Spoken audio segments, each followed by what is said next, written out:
Tourism കേന്ദ്രമായ വർക്കലയിൽ ഗതാഗതക്കുരുക്ക് രൂക്ഷമാകുന്നു. അനധികൃത പാർക്കിംഗ് മൂലം ആംബുലൻസുകൾക്ക് പോലും കടന്നുപോകാനാകാത്ത സ്ഥിതിയാണ് നിലവിലുള്ളത്. പലതവണ പരാതിപ്പെട്ടിട്ടും അധികൃതരുടെ ഭാഗത്തുനിന്ന് നടപടി ഉണ്ടാകുന്നില്ല എന്ന ആക്ഷേപവും ശക്തമാണ്.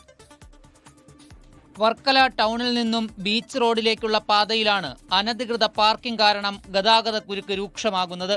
കാൽനടയാത്ര പോലും അസാധ്യമാകും വിധം ഗതാഗതക്കുരുക്ക് വർദ്ധിക്കുന്നതിന്റെ പ്രധാന കാരണം റോഡരികിൽ പ്രവർത്തിക്കുന്ന മദ്യശാലകൾക്ക് മുന്നിലെ അനിയന്ത്രിതമായ തിരക്കും അനധികൃത പാർക്കിംഗുമെന്ന് വാർഡ് കൗൺസിലർ പ്രേംകുമാരി. സ്വയംവര ടെക്സ്റ്റൈൽസിന്റെ സൈഡിലും ബിവറേജസിന്റെ സൈഡിലും ഇരു സൈഡുകളിലുമായിട്ട് അന്യ സംസ്ഥാനങ്ങളിൽ നിന്നുള്ള തൊഴിലാളികൾ ഇഷ്ടം പോലെ വണ്ടികൾ പാർക്ക് ചെയ്യുകയും അവർക്ക് ഈ ട്രാഫിക് സിസ്റ്റത്തെ പറ്റി കൂടുതൽ അറിവില്ലായ്മ കൊണ്ട് അവർ റോഡിന്റെ സൈഡുകളിൽ രണ്ട് സൈഡുകളിലും പാർക്ക് ചെയ്തിരിക്കുന്നത് മൂലം ഒരുപാട് ട്രാഫിക് അസൗകര്യങ്ങളാക്കുന്നുണ്ട്. വർക്കല താലൂക്ക് ആശുപത്രിയിൽ നിന്നും അടിയന്തര ഘട്ടങ്ങളിൽ രോഗികളുമായി പോകുന്ന ആംബുലൻസുകളടക്കം ഈ കുരുക്കിൽ പെട്ടുപോകുന്നതും തുടർക്കഥയാണ്.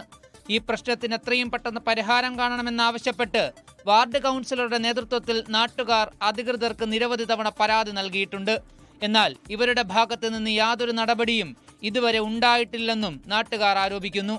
പ്രശ്നത്തിന് ഇനിയും പരിഹാരം കാണാത്ത പക്ഷം പ്രതിഷേധത്തിനൊരുങ്ങുകയാണ് പ്രദേശവാസികൾ. 24 തിരുവനന്തപുരം.